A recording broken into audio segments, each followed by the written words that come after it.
Mateus, capítulo de número 25. Esta noite eu quero falar do maior acontecimento que vai existir, que é a volta de Jesus. Amém. Esta noite eu quero pregar sobre o arrebatamento da igreja. Arrebatamento da igreja. Nós estamos esperando Jesus voltar. Capítulo 25 de Mateus.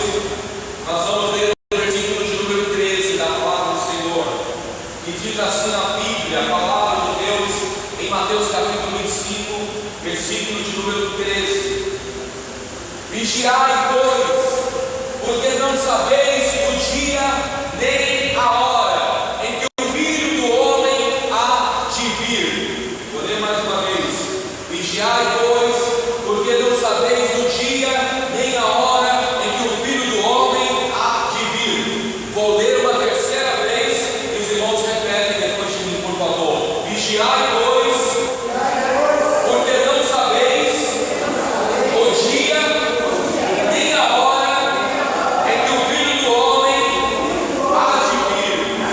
Amém? Senhor nosso Deus e maravilhoso Pai, eu te agradeço, Senhor, por esta palavra. Fala conosco, Espírito Santo, nesta noite. O Senhor que é o autor da palavra, o Senhor que é o mensageiro nesta noite, que nos dá inspiração para ouvir a tua voz. Fala com cada um especificadamente. Enquanto eu estiver pregando a tua palavra, Senhor, cura, liberta, abençoa, abre as portas, faz milagre, visita cada família, visita cada coração, Senhor. E nesses minutos, ao ouvir a tua palavra,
4, versículo de número 36. Porém, daquele dia e hora ninguém sabe, nem os anjos do céu, nem o Filho, mas unicamente meu Pai. Em primeiro lugar, a gente pode comentar aqui desse versículo. Jesus, quando veio nesta terra, ele veio como homem. Jesus é Deus, mas quando ele estava na terra, ele veio na posição de homem. E ele, como homem, por alguns momentos da vida, ele abriu atributos do seu poder divino, porque ele se tornou homem, mas ele se tornou um homem perfeito. Jesus nunca pecou, em glória a Deus por isso, pelo nosso Salvador. Quando ele fala, nem o Filho sabe o dia da volta, Jesus falava da humanidade dele, porque Jesus, ele abriu atributos do seu poder divino para vir a esta terra, mas ele nunca deixou de ser Deus. Mas ele quis mostrar para as pessoas que homem nenhum sabe o dia da volta dele. Nós não sabemos quando Jesus vai voltar, ninguém sabe. O que nós sabemos, irmãos, são os sinais que nos apontam para a sua volta. Jesus conta aí no texto assim: quando vocês estão vendo as nuvens chegando, vocês sabem que vai cair chuva.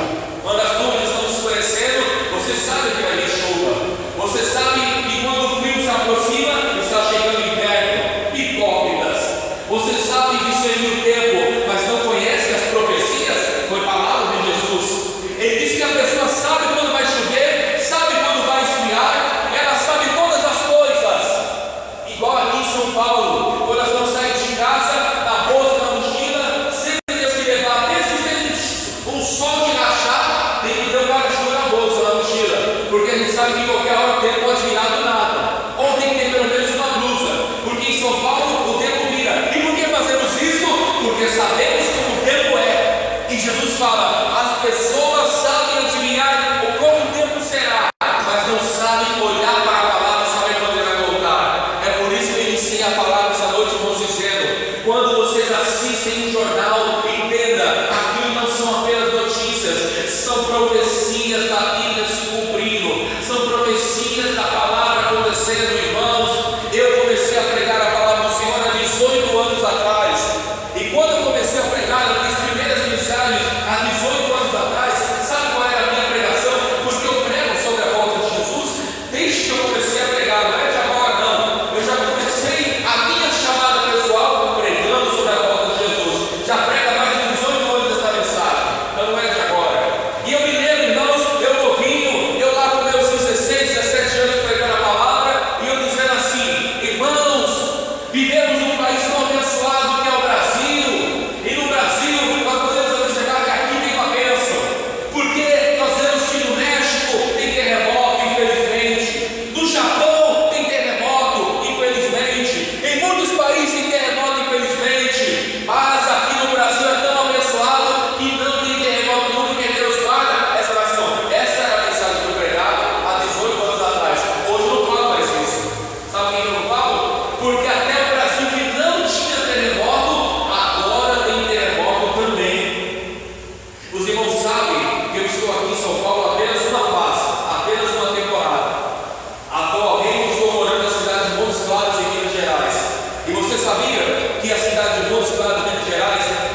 porque houve uma devastação total, e isso em 2005. Quando foi no ano de 2011, se eu não me engano, teve um terremoto no Japão. Quem lembra desse terremoto no Japão que teve em 2011?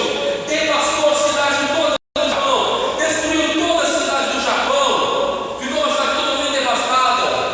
É lógico que os japoneses são eficientes, eles já conseguiram levantar a cidade novamente. O Haiti, meus irmãos, houve um terremoto no Haiti, se eu não me engano, também foi em 2009, devastou aquele país todo do Haiti. E há poucos meses atrás, o Haiti, o país do Haiti pertinho de nós, ainda estava se levantando, reconstruindo o que sobrou daquele terremoto de 2009. Teve um outro terremoto novamente, que dessa vez matou algumas pessoas também, recentemente.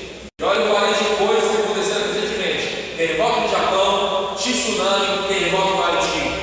Se eu fosse falar aqui de profecias, de coisas que têm acontecido, eu poderia ficar horas, mas vamos falar aqui de algumas coisas que estão acontecendo, porque quando vemos Jesus voltando, não sabemos o dia e a hora, mas os sinais nos mostram quando Ele virá. Quando vocês verem acontecer os sinais, sabem que Ele está próximo. Vamos ver os sinais.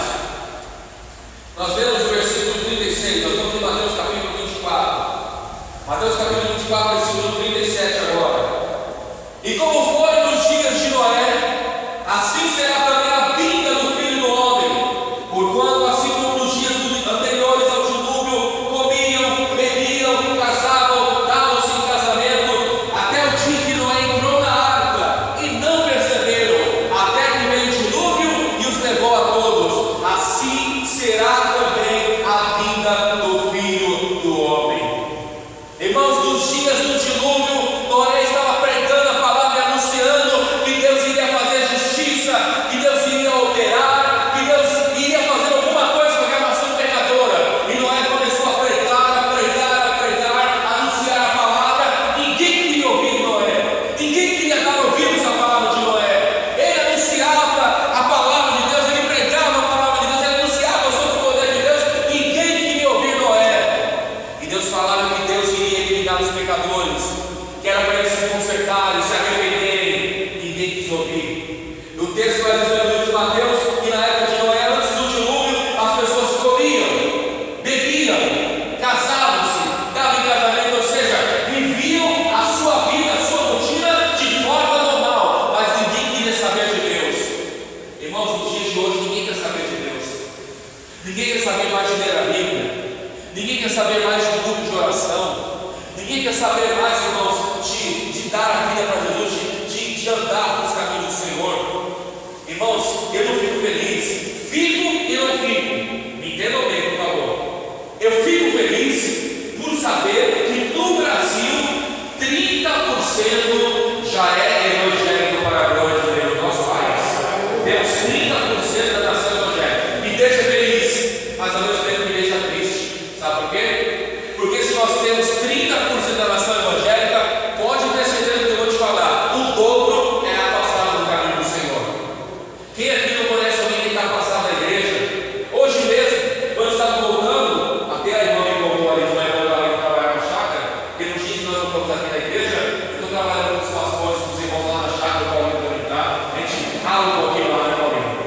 Para ter academia quando você tem a chácara para trabalhar, né? E na volta, quando eu estava indo para casa, eu chegava quase 6 horas, que eu e o Paulinho chegamos junto, quase no mesmo horário. Eu passando, eu encontrei um irmão em Cristo, da igreja, servo de Deus, de muitos anos de igreja, porém afastado da igreja, afastado dos caminhos do Senhor.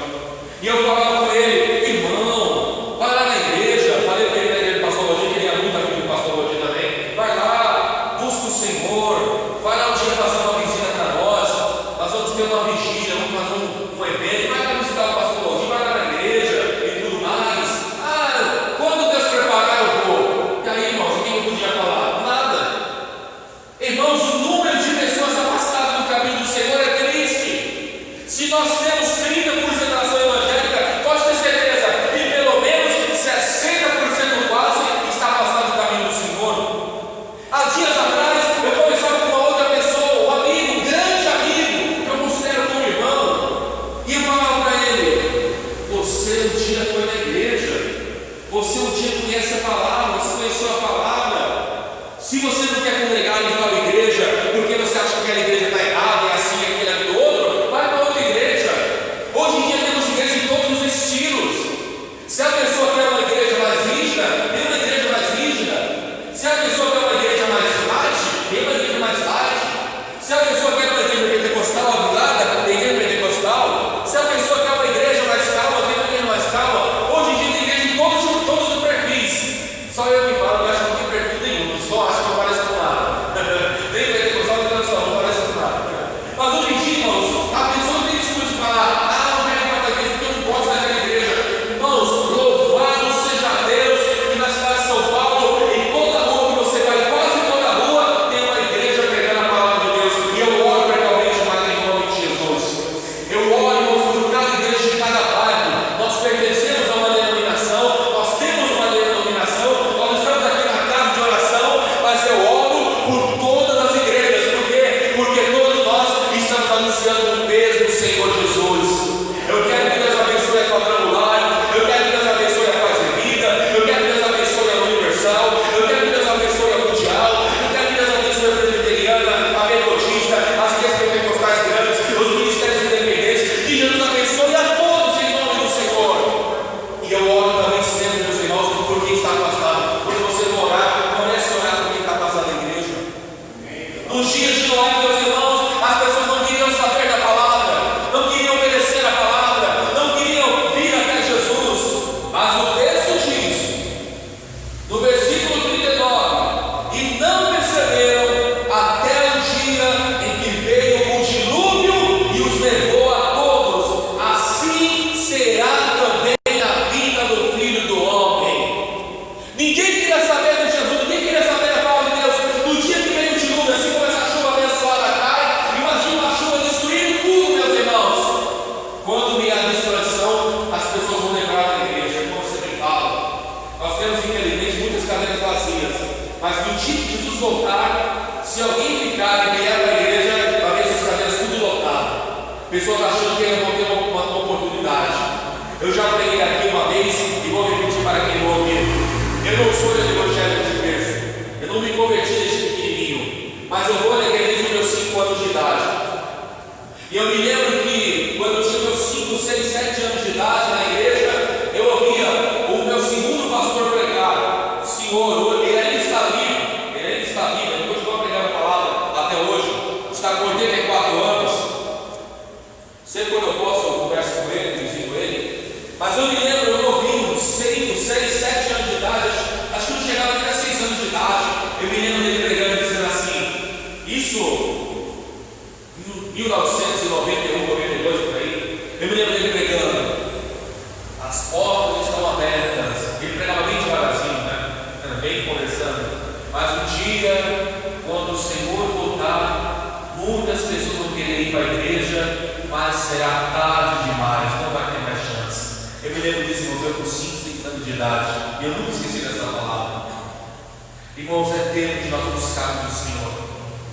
Jesus ama a todos que é cristão, Jesus ama a todos vocês.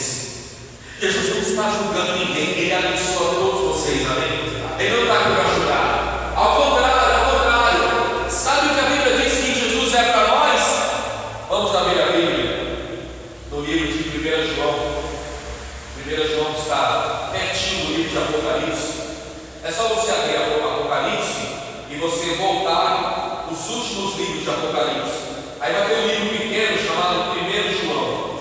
Abra comigo no capítulo de número 2. É só você abrir Apocalipse, aí você vai voltando. Vai ter um livro pequeno chamado Judas, você volta a Judas. Vai ter 3 João, 2 João, 1 João, capítulo 2. Ou se você quiser seguir para frente, você passa o livro de 1 Pedro, 2 Pedro, e aí você vai chegar no livro de 1 João. 1 João, capítulo de número 2. Quem achou, diga amém. Quase ninguém. Está pertinho de Apocalipse, meus irmãos. Capítulo 2. 1 João, capítulo 2. O que Jesus é para nós? Será que Jesus está olhando para nós com um olhar cruel, um olhar mau, um olhar devastador, de um julgador dizendo, você não merece ir para o céu? Não, meus irmãos, o nosso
Palavras do Senhor Jesus.